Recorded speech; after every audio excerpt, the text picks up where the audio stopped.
A billionaire's empire, a pregnant wife's desperate escape, and a divorce deposition that was supposed to be a quiet, formal affair. What happens when a man who has everything, a man who controls markets and manipulates media, finally loses control for one fateful second? The answer was caught on a tiny, almost invisible camera lens hidden in plain sight. But the real story isn't the act itself. It's what one unshakable judge decided to do with that explosive footage. His verdict wouldn't be whispered in law books. It would be broadcast into millions of homes, igniting a national firestorm, and proving that sometimes the most powerful weapon isn't wealth or influence, but the simple, undeniable truth. Jonathan Blackwood didn't just live in a penthouse. He occupied a stratosphere. His apartment, a glass and chrome palace crowning one of Chicago's tallest skyscrapers, offered a god's-eye view of the city. From the 92nd floor, the bustling streets became silent, orderly lines of light, the chaos of humanity reduced to an elegant, predictable pattern. This was how Jonathan saw the world, a complex system to be observed, understood, and ultimately controlled. His life was a monument to this philosophy. Blackwood Technologies, the company he'd built from a garage startup into a global behemoth, was a testament to his ruthless efficiency and foresight. His suits were bespoke, his watches were marvels of Swiss engineering, and his wife, Olivia Hayes, was to the outside world the most beautiful and perfect of all his acquisitions. Olivia knew she was seen this way. At first, she had been captivated by Jonathan's ambition, the sheer force of his will that seemed to bend reality around him. He had courted her with the same intensity he applied to a corporate takeover, relentless, strategic, and overwhelmingly persuasive. She was a promising art historian, a curator at a boutique gallery, and he had celebrated her passion-funding exhibitions and buying her rare books. He made her feel seen. But over their 5 years of marriage, she had come to understand that being seen by Jonathan was like being an insect pinned under glass. He didn't want a partner. He wanted a masterpiece to hang on his wall, a reflection of his own impeccable taste. The control started subtly. It was a suggestion that the dress she'd chosen for a gala was a bit too provincial.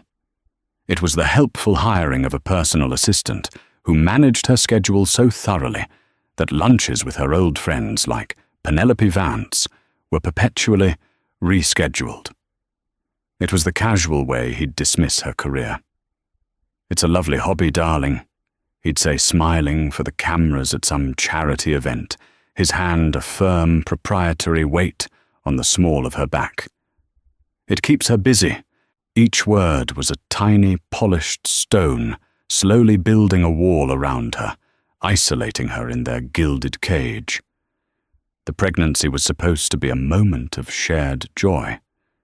When Olivia told him, her hands trembling as she held up the positive test, Jonathan's reaction was not one of warmth, but of triumphant satisfaction.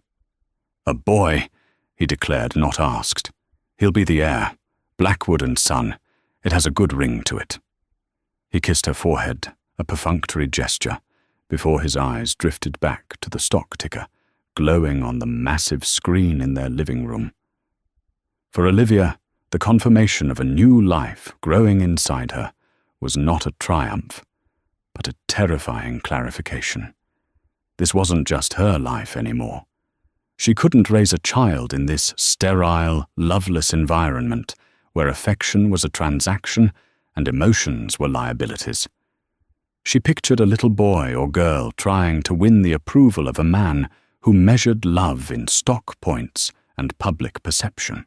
The thought was a physical pain sharper than any morning sickness. That was the moment the vague notion of leaving solidified into a desperate, non-negotiable plan. The last straw came not with a shout, but with a quiet act of annihilation. Olivia had spent months curating a special exhibition for a brilliant but unknown sculptor. It was her passion project, a chance to reclaim a piece of her own identity. The opening night was a success. The gallery was buzzing, critics were impressed, and for the first time in years, Olivia felt a spark of her old self.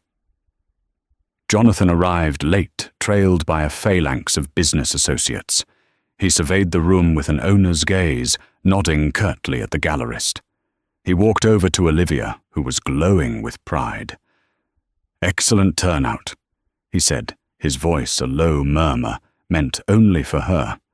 He gestured with his chin towards the sculptor, a wiry, earnest young man, talking animatedly about his work.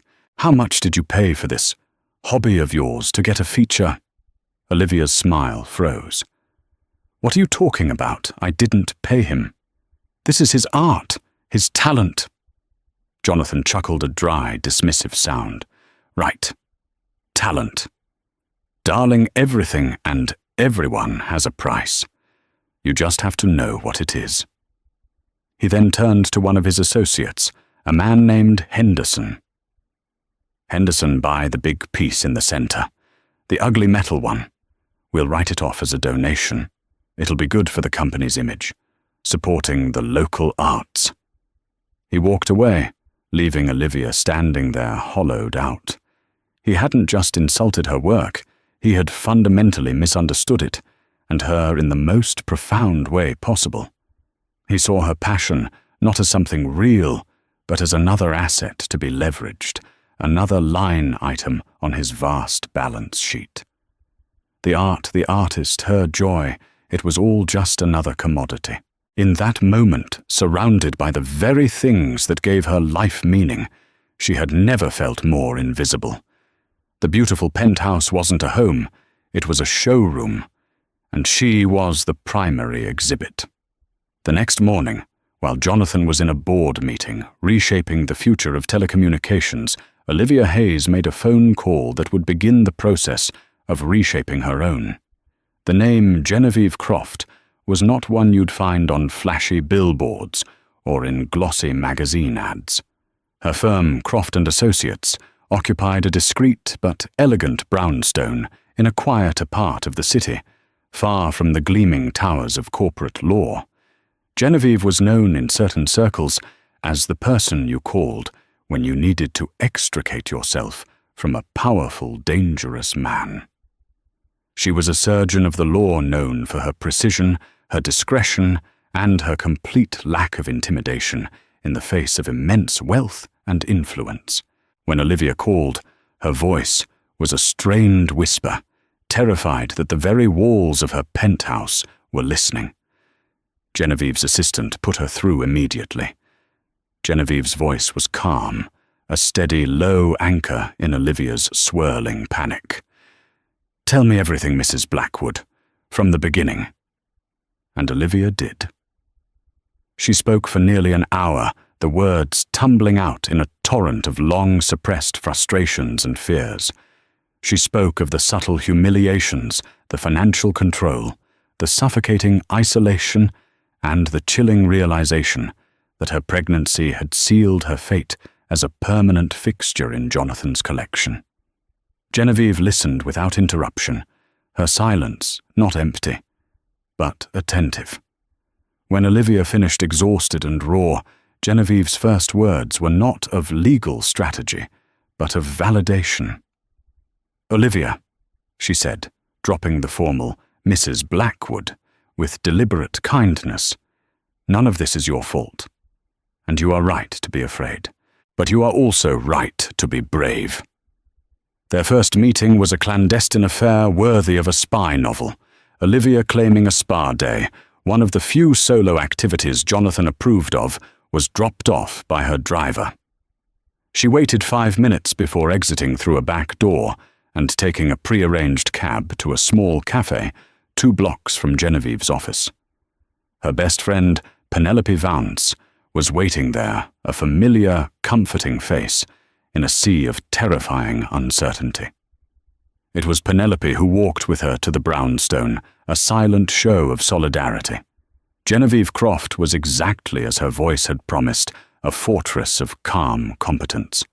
She was a woman in her late 50s, with sharp, intelligent eyes that missed nothing, and a presence that was both reassuring and formidable. Her office was filled with books, not awards, and the air smelled of old paper and strong tea. "Jonathan Blackwood will not make this easy."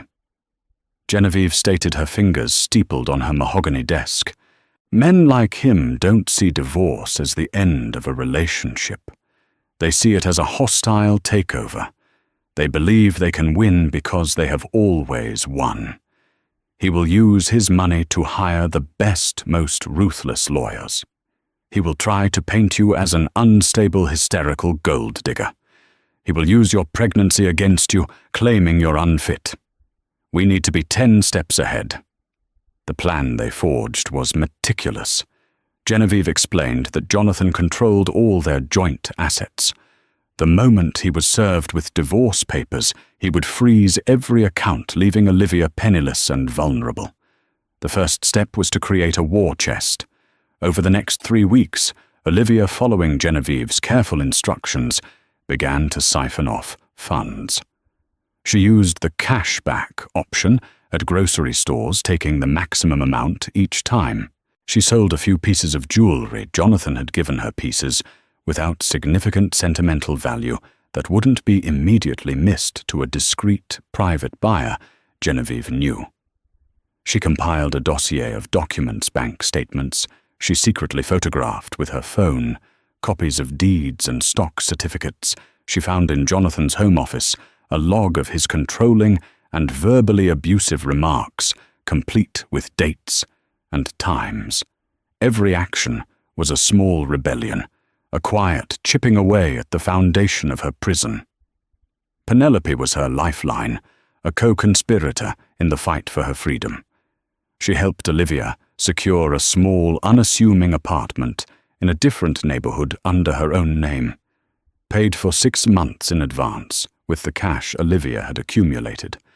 They furnished it sparsely with second-hand items, creating a safe haven that was the complete antithesis of the cold, opulent penthouse. It was small, it was anonymous, and it was hers. The day Genevieve's process server finally delivered the divorce papers to Jonathan at his gleaming office tower, the fallout was instantaneous and brutal. Olivia was at the new apartment, having told Jonathan she was visiting an ailing aunt out of state. Her phone exploded with texts from him. They began as confused, then quickly escalated to furious. "What is the meaning of this joke? Call me immediately." "You are making the biggest mistake of your life, Olivia."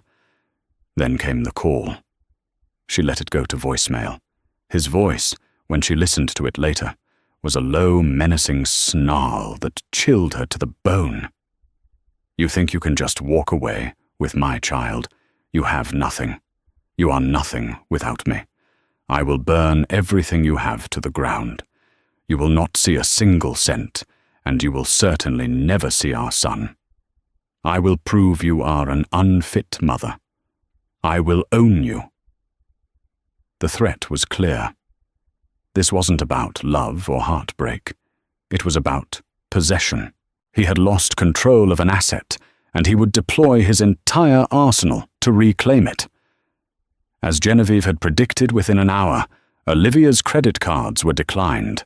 The joint bank account was emptied. She was officially cut off. But sitting on the floor of her modest secret apartment, with her small bag of essentials and the dossier of evidence, Olivia didn't feel broken.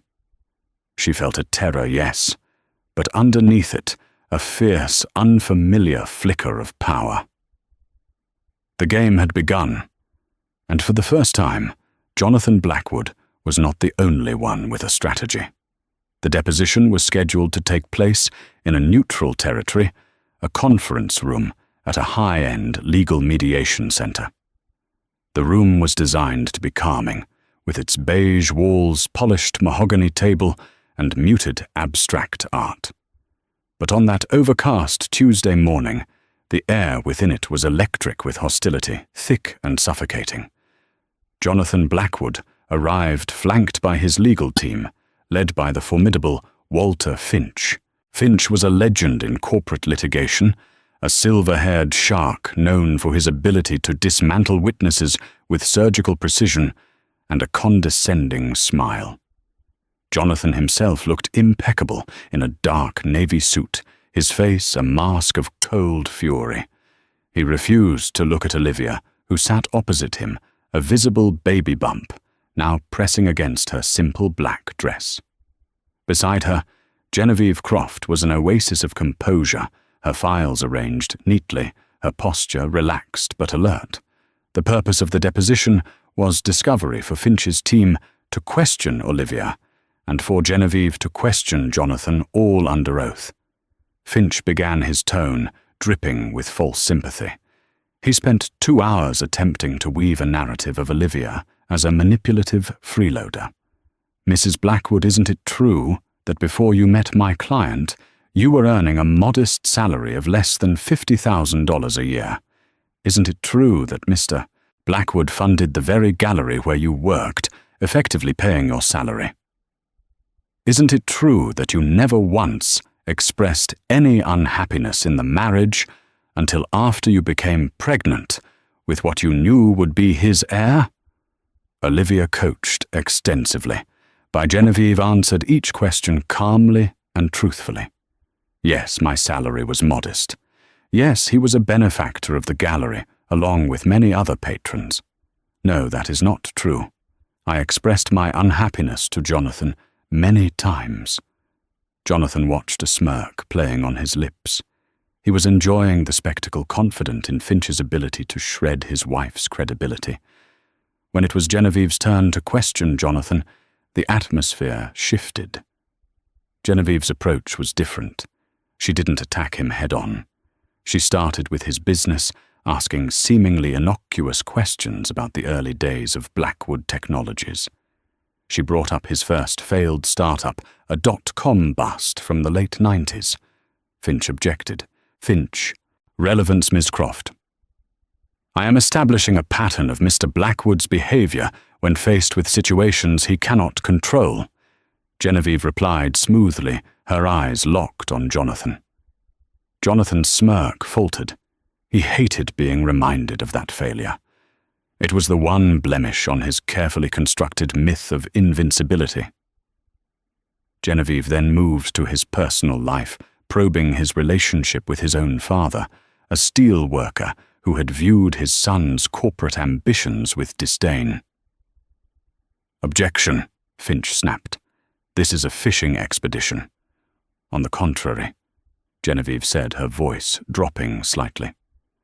"It speaks to Mr. Blackwood's deep-seated need for control, a need that has manifested in his treatment of my client." She turned back to Jonathan. "Jonathan, you provided Olivia with a weekly allowance, correct? Even though she was your wife, and the money was by law marital property. I managed our finances. She's fiscally irresponsible," he sneered. "Is that why you liquidated the joint account containing over $2 million the day you were served, leaving your pregnant wife with no access to funds for prenatal care or basic living expenses?" Jonathan's knuckles turned white where he gripped the edge of the table. "She has her little art fund. She can sell her trinkets." The venom in his voice was palpable. Genevieve saw the crack in his composure and knew it was time. She leaned forward, her expression turning from professional inquiry to one of profound pity. "It must be difficult for you, Jonathan," she said, her voice soft but carrying a sharp edge. "To have built an empire on predicting and controlling every outcome, only to be faced with the one thing you can never truly own, another person's heart. And now a child who will have a will of its own, a mind of its own, who might not revere you, who might in fact see you for exactly what you are." That was it. The final fatal blow to his narcissistic ego. The idea that his own child, his heir, might not worship him was anathema. Jonathan's mask of civility didn't just crack. It shattered. He shot to his feet, the heavy chair scraping violently against the floor. "You!" he roared, his finger stabbing the air toward Olivia. "You did this. You and your ambulance-chasing bitch of a lawyer. You think you can poison my own son against me. You are nothing. A piece of arm candy I picked up at a gallery. You will have nothing, and you will give me my son." Olivia flinched her hands, instinctively going to her belly. The movement, so protective and so defiant, seemed to enrage him further. He took a step around the table, his face contorted in a mask of pure rage. Walter Finch, for the first time in his career, looked genuinely alarmed. "Jonathan, sit down." But Jonathan didn't hear him. His world had narrowed to Olivia's defiant face. In one swift, shocking motion, he lunged forward and slapped her hard across the cheek. The crack of flesh on flesh echoed in the stunned silence of the room. A bright red handprint bloomed on Olivia's skin. Tears welled in her eyes, born of shock and pain, but she didn't cry out. She simply stared at him, her expression one of horrified vindication. The room was frozen for a heartbeat. Then Genevieve Croft, who hadn't moved a muscle, spoke her voice, cutting through the silence with icy clarity. "Thank you, Jonathan," she said, reaching up to her lapel and clicking the top of what looked like an ordinary fountain pen. A tiny red light went dark. "We have that on video, and I believe this deposition is over." The color drained from Jonathan Blackwood's face. He looked from the pen in Genevieve's hand to the horrified expression on his own lawyer's face. And in that moment, the master of the universe understood that he had just handed his enemy the one thing that could destroy him, the undeniable truth. The existence of the video threw the case into chaos. Walter Finch and his team immediately filed an emergency motion to have the recording deemed inadmissible. Their argument was twofold: that the recording was made without Jonathan's consent, violating wiretapping laws, and that it was an unethical entrapment orchestrated by Genevieve Croft to provoke their client. "Ms. Croft is a disgrace to the bar." Finch thundered in a preliminary hearing, his face flushed with indignation. "She deliberately goaded my client, a man under immense personal stress, into an act that is completely contrary to his nature, all while illegally recording him." The case was assigned to Judge Harrison Thorne. Thorne was a judicial institution in the city, a man nearing retirement who had seen it all. He was known for his stoicism, his sharp intellect, and his utter contempt for theatrics, legal or otherwise. He was impervious to the pressures of wealth and public opinion, a fact that made the city's most powerful lawyers deeply uneasy. He ran his courtroom with an iron will and an old-school belief that justice was not a game to be won, but a standard to be upheld. In his chambers, Judge Thorne reviewed the motion and Genevieve's blistering response. Genevieve argued that the recording fell under an exception to the consent law, as she had a reasonable basis to fear for her client's safety and was creating a record of a potential crime. She attached a sworn affidavit from Olivia, detailing years of escalating verbal abuse and controlling behavior, establishing a pattern that made Jonathan's physical outburst not an aberration, but a predictable culmination. Mr. Blackwood's nature, Genevieve wrote, is not what is on trial. His actions are. And my camera did not force his hand to strike my pregnant client. His own lack of control did. To suppress this evidence would be to reward the abuser and silence the victim, a practice this court has long stood against. Judge Thorne scheduled a hearing specifically on the admissibility of the video. The courtroom was packed. News of the alleged slap had leaked, and the case of the billionaire versus the pregnant wife had become a media sensation. Reporters filled the press benches, scribbling furiously. Jonathan sat at the defendant's table looking diminished. The arrogant confidence was gone, replaced by a sullen anxiety. Olivia sat across the aisle, a picture of quiet dignity. She had a faint bruise on her cheek, which she had refused to cover with makeup. It was a silent testament, more powerful than any testimony. Judge Thorne entered, and a hush fell over the room. He listened impassively as Finch and Genevieve presented their oral arguments, his face an unreadable mask. After they had finished, he sat in silence for a long minute, his gaze sweeping over the courtroom, lingering for a moment on Jonathan, then on Olivia. "Mr. Finch," he finally said, his voice a low, gravelly rumble that commanded absolute attention. "You argue that your client was provoked. Let me ask you a question. If a man is goaded into robbing a bank, is he any less a bank robber?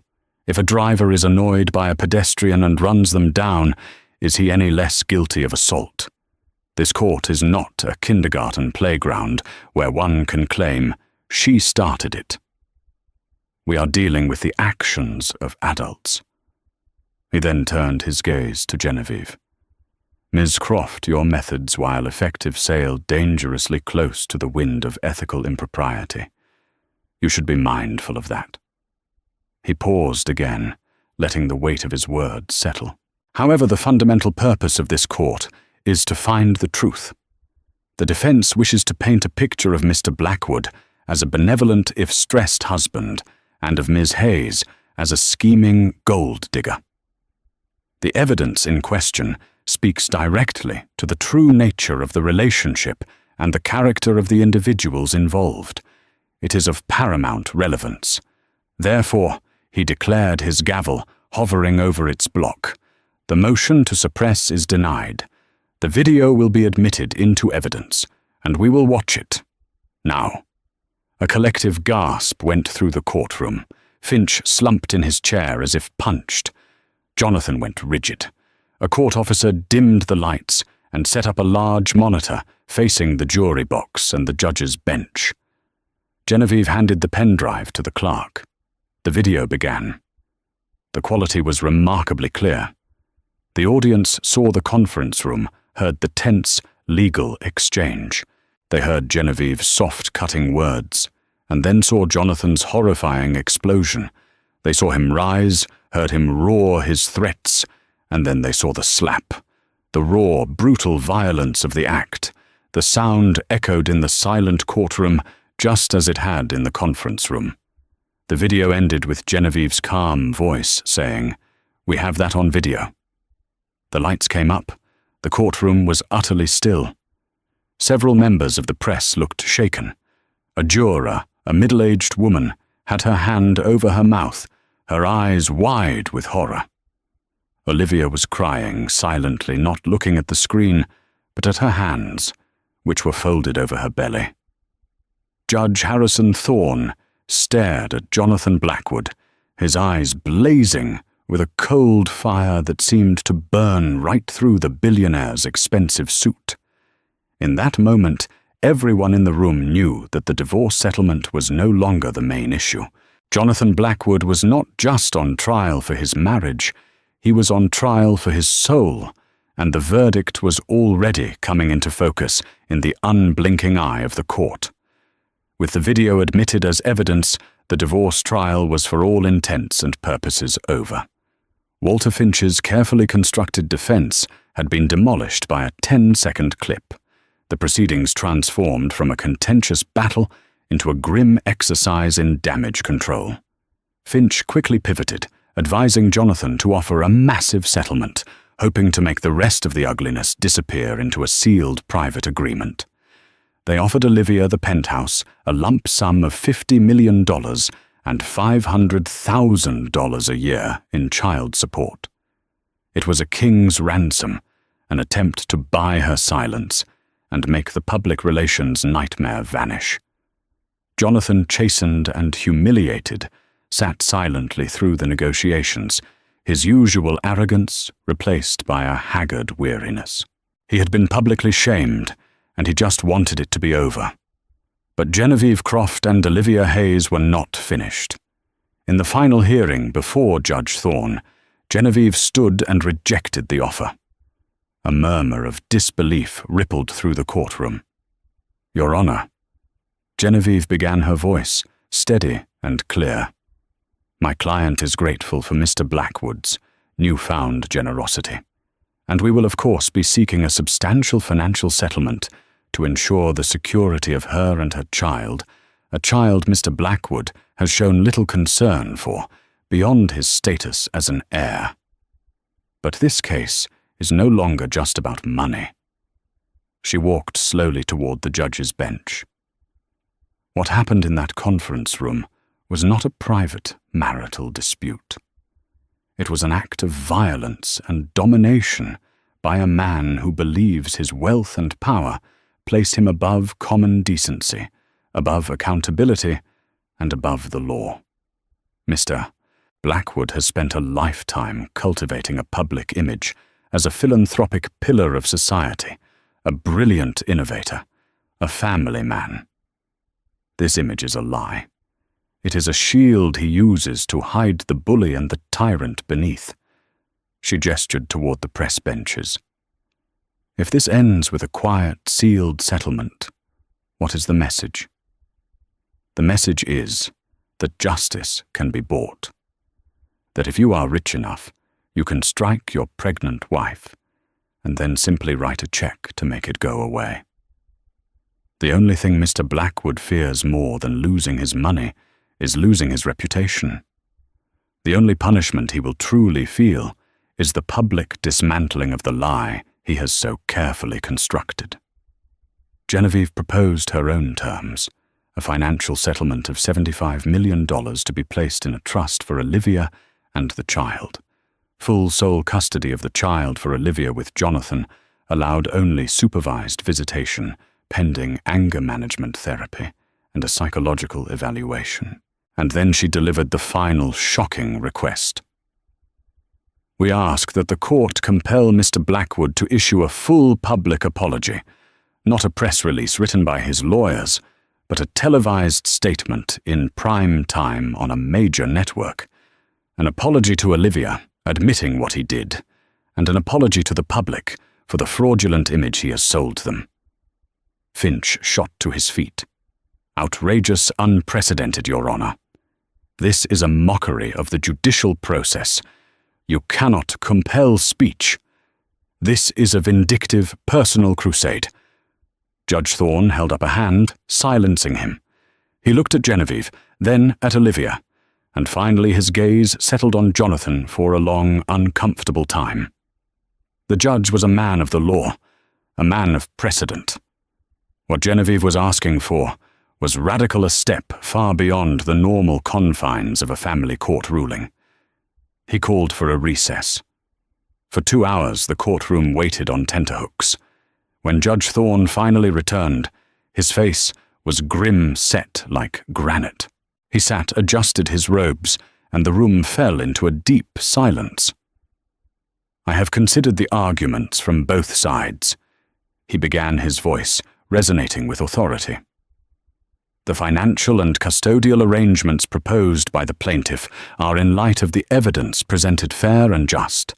I award Ms. Hayes full legal and physical custody of the unborn child. I award her the sum of $75 million. Mr. Blackwood will be granted supervised visitation rights only after completing a court-mandated program for domestic abusers." He paused, looking directly at Jonathan. "As for the matter of the public apology, Mr. Finch is correct. It is unprecedented. Our system of justice is built on financial restitution, and in criminal cases, the deprivation of liberty.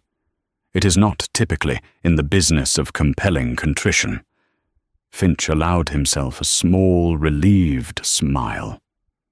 "However," the judge continued, his voice hardening, "this is not a typical case. The evidence before me shows a man who has used his vast public platform and wealth to create a persona that is a dangerous fiction. This fiction grants him power and influence, and he used the power of that persona to intimidate and control his wife. The slap seen on that video was not just an assault on Ms. Hayes, it was an assault on the truth. The greatest injury inflicted upon Ms. Hayes beyond the physical was the systematic erasure of her own reality, her own worth replaced by the grand narrative of Jonathan Blackwood. Justice in this case requires more than a transfer of funds. It requires a restoration of truth. It requires accountability in the same forum where the deception was perpetrated, the public square. His final words fell like hammer blows. Therefore, I am ordering Mr. Jonathan Blackwood to deliver a public statement to be broadcast live. He will not be given a script. He will on his own address his actions in that deposition room. He will apologize to Miss Hayes by name. He will acknowledge that his behavior was violent, unacceptable, and an abuse of his power. The network date and time will be determined by the court. This is not a punishment for his soul which I have no jurisdiction over.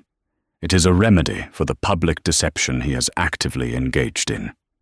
This is my judgment. He struck the gavel. The sound cracked through the stunned courtroom. Walter Finch stood his mouth agape. Reporters scrambled for the doors. Olivia Hayes put her head in her hands, and for the first time let out a sob of pure, unadulterated relief. Justice had been served, and it was going to be televised. The week leading up to the televised apology was a media circus of unprecedented scale.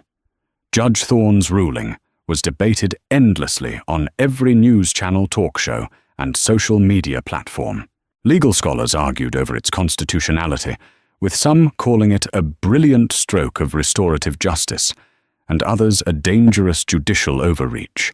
The court designated a national news network, WBN, and a time slot, Wednesday at 8:00 p.m., a prime time spot usually reserved for blockbuster shows.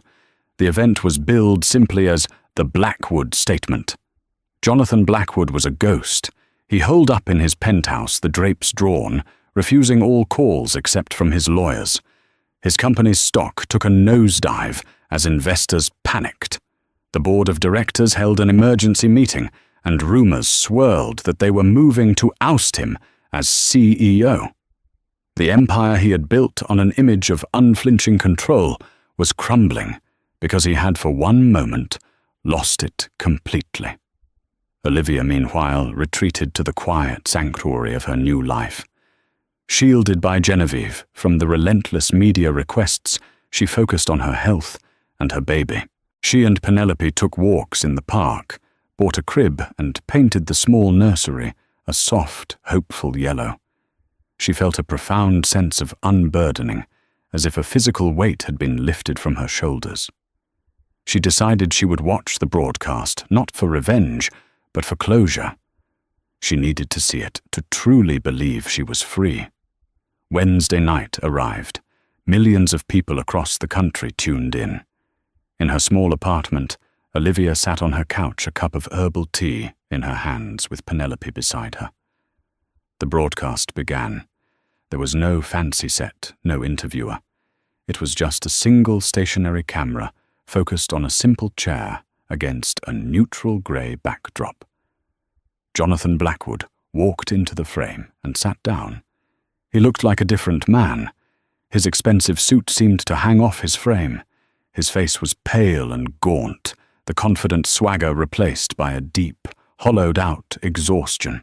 For a full 30 seconds, he just sat there, staring into the camera lens, the silence amplifying the tension across the nation. When he finally spoke, his voice was raspy, stripped of its usual commanding tone. "Good evening," he began, his eyes fixed on the camera, but seemingly looking through it at something far away. "My name is Jonathan Blackwood. By order of the court of this state, I am here tonight to address my actions on the morning of October 14th. He swallowed hard. "During a legal proceeding, I physically assaulted my wife, Olivia Hayes. I slapped her across the face. She was and is pregnant with our child." He paused, and for a fleeting second, a flicker of the old defiance crossed his face, a twitch of a muscle in his jaw. but it vanished as quickly as it came, replaced by a stark, empty resignation. "There is no excuse for what I did," he continued, his voice flat. "It was not a momentary lapse. It was the culmination of years of behavior in which I used my position, my wealth, and emotional manipulation to control and diminish a woman I claimed to love. The world saw me as a great man, a builder, a leader. But in my own home, I was a tyrant. What the camera captured was not an aberration. It was the truth." He looked down at his hands, then back up at the camera. For the first time, his gaze seemed to connect. It was as if he was speaking directly to Olivia. "Olivia." He said her name, sounding strange and foreign on his lips. "I am sorry. For the slap. For the years of quiet cruelty that led to it. For making you feel small so that I could feel big. For seeing you as a possession instead of a partner.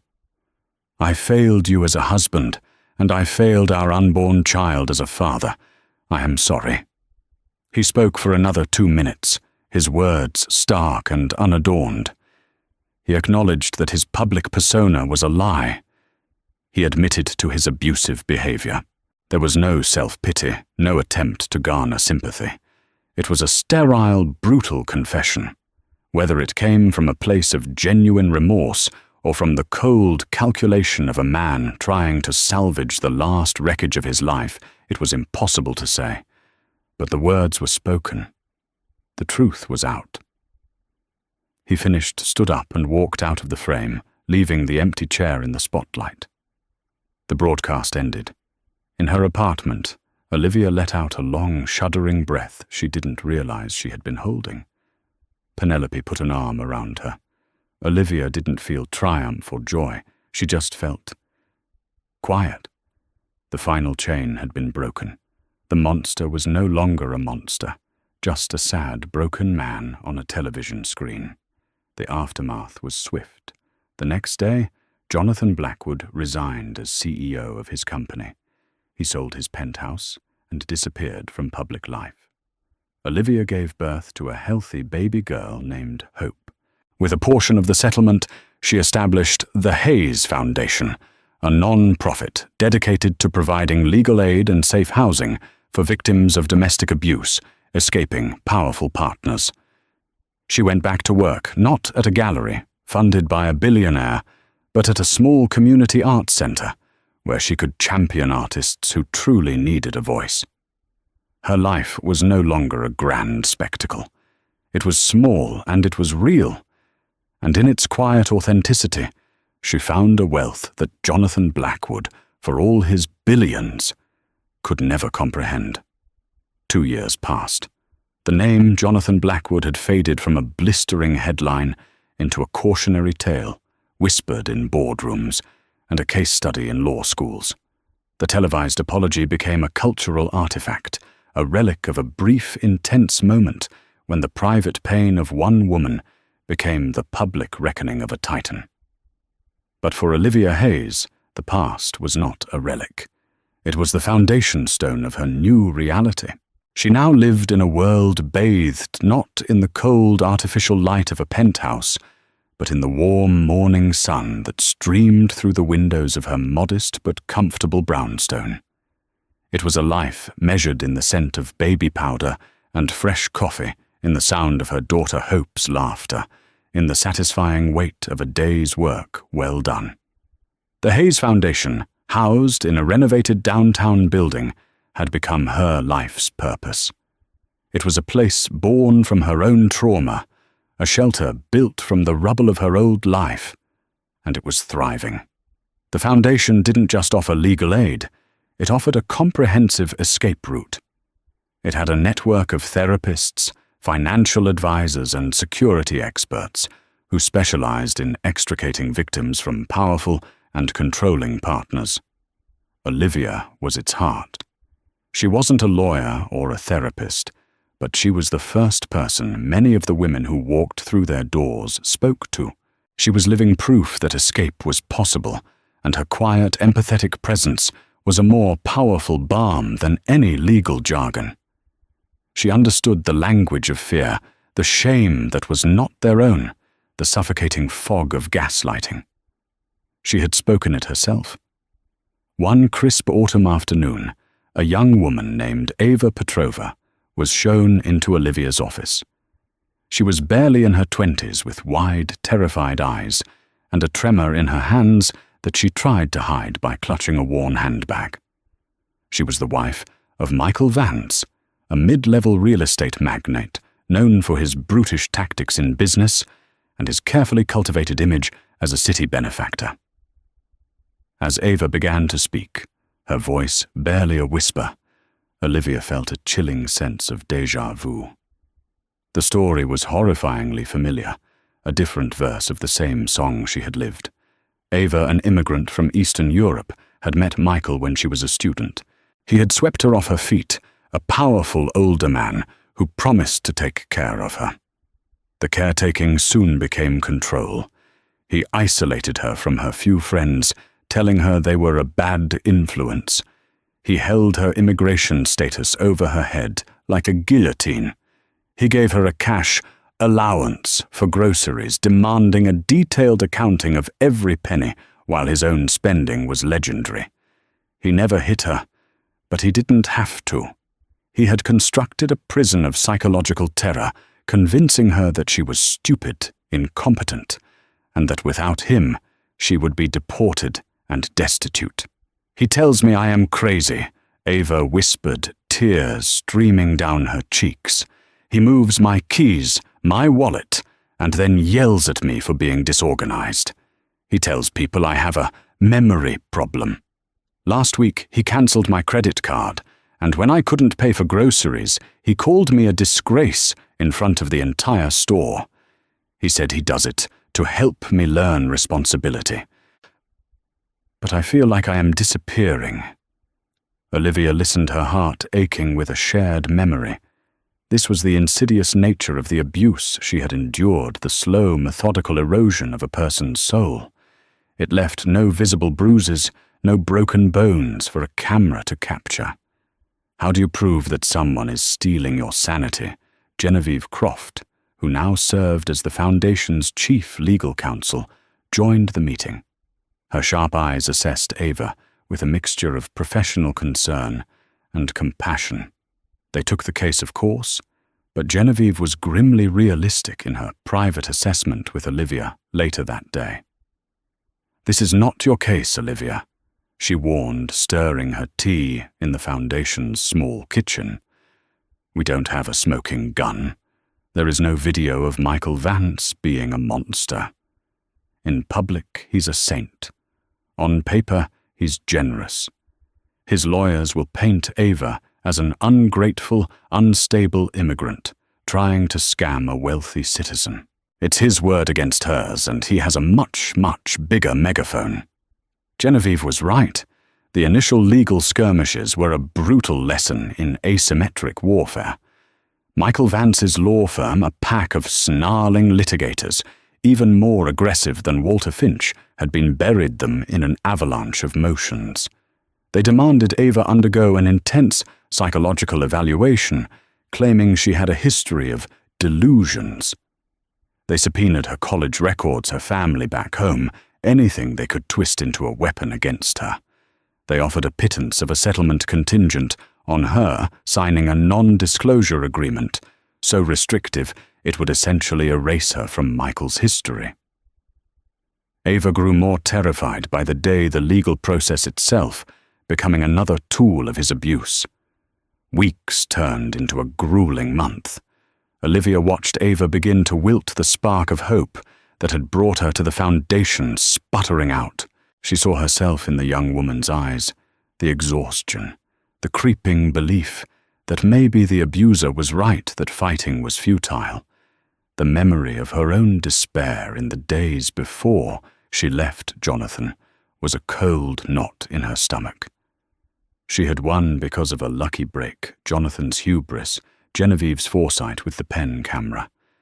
But what about all the others like Ava, whose abuse was just as real but left no physical evidence? One night, unable to sleep, Olivia sat in the dark of her living room, watching the city lights. Hope was asleep upstairs, safe and loved. But Ava was in a small, secret apartment, funded by the Foundation, jumping at every sound. The injustice of it was a fire in her blood. She realized then that her fight had not ended with Jonathan's apology. That was just the first battle. The war was here now in this quiet, desperate struggle. She finally understood that the greatest weapon she possessed was not the money from her settlement, but the story it had bought her. Jonathan had inadvertently given her a platform, and she had a duty to use it. The next morning, she walked into Genevieve's office with a look of fierce determination. "We're fighting this war on his terms in courtrooms where he can bleed us dry with paperwork," Olivia said, her voice low and steady. "We need to change the battlefield." "What are you suggesting?" Genevieve asked, leaning back in her chair, her eyes narrowed. "I'm going public," Olivia stated. "Not with Ava's name, not with Michael Vance's name, but with the story, the pattern. I'm going to give an interview, and I'm going to describe in detail the insidious, invisible tactics of coercive control. I'll use my own experience as the frame, and I'll talk about the work we do here. I will describe a hypothetical case of a young immigrant woman being psychologically tormented by her powerful husband. People will connect the dots." Genevieve was silent for a long moment. "That is an incredibly risky move, Olivia. Vance will know you're talking about him. He could sue us for defamation. He'll double down on his attacks on Ava. You'd be painting a target on her back and on the Foundation's." "It's already on her back," Olivia countered. "Right now, we're hiding in the trenches while he lobs grenades at us. It's time we fired back. The only thing men like Vance and Jonathan fear more than the law is the light. Let's make this so public that he can't bury it." It was a gamble, a high-stakes play that could either save Ava or destroy her. But looking at the resolve in Olivia's face, Genevieve saw not a reckless victim, but a savvy strategist who had learned from the best and the worst. She gave a slow, deliberate nod. "All right, let's burn him down." Olivia chose her platform carefully. An in-depth interview with Brenda Walsh, the same respected journalist who had covered her divorce trial with a rare degree of nuance and fairness. The interview was broadcast a week later. Olivia was poised, articulate, and powerful. She recounted her own story with a raw honesty that was captivating, but then she seamlessly pivoted.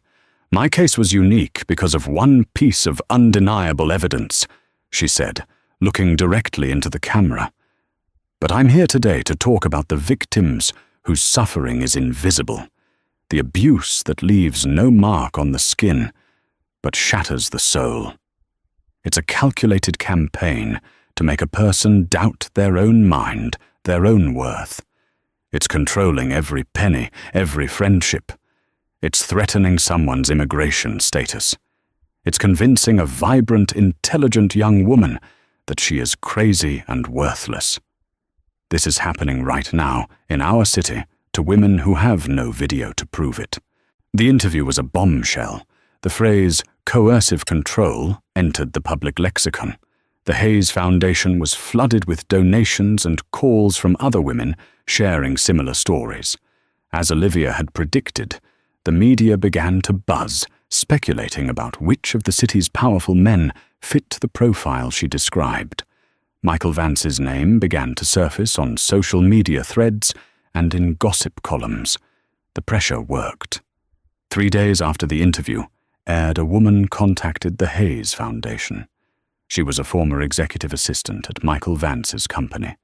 She told Genevieve a story backed up by emails and documents she had saved of how Vance had systematically cheated foreign investors using fraudulent paperwork and shell corporations.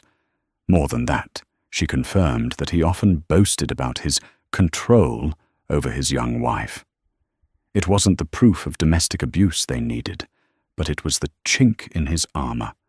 It was the key to his own brand of gilded cage. Armed with this new evidence of financial crimes, Genevieve had the leverage she needed. She didn't file it in court. She sent a copy directly to Michael Vance's lawyers with a simple 2-sentence note. Your client's predatory behavior is a pattern that extends beyond his home. Settle with Ava Petrova fairly and quietly, or this goes to the district attorney and the New York Times. 2 days later, Michael Vance agreed to all their terms. Ava was granted a divorce, a generous and uncontested settlement, and her citizenship application was fast-tracked with no opposition. That evening, Olivia stood at the window of her daughter's bedroom, watching Hope sleep in her crib, her small chest rising and falling in the soft glow of the nightlight. The victory felt different this time. It wasn't about her own survival. It was about wielding her scars as a shield for someone else. She had not just escaped the gilded cage. She had learned how to dismantle it bar by bar for others. The pain of her past had not vanished, but it had been transformed. It was no longer just a source of suffering, but a source of strength, a beacon for others lost in the same darkness she had once known. And that she knew was a freedom Jonathan Blackwood could never take away. The story of Olivia Hayes and Jonathan Blackwood is more than just a shocking headline. It's a stark reminder that abuse of power often hides behind the most polished and respected facades. It shows that immense courage can be found in the quietest acts of defiance, a secret phone call, a copied document, the will to say, no more. Judge Thorne's unprecedented verdict sparked a national conversation, forcing us to ask what true justice looks like. Is it merely financial, or does it demand a public reckoning with the truth? Olivia's journey from a gilded cage to a life of authentic purpose is a testament to the resilience of the human spirit. If this story of courage, justice, and redemption moved you, please honor Olivia's fight by hitting that like button, sharing it with someone who needs to hear that they are not alone, and subscribing to our channel for more true stories that matter. What do you think of Judge Thorne's ruling? Was it justice or judicial overreach? Let us know in the comments below. Your voice is part of the conversation.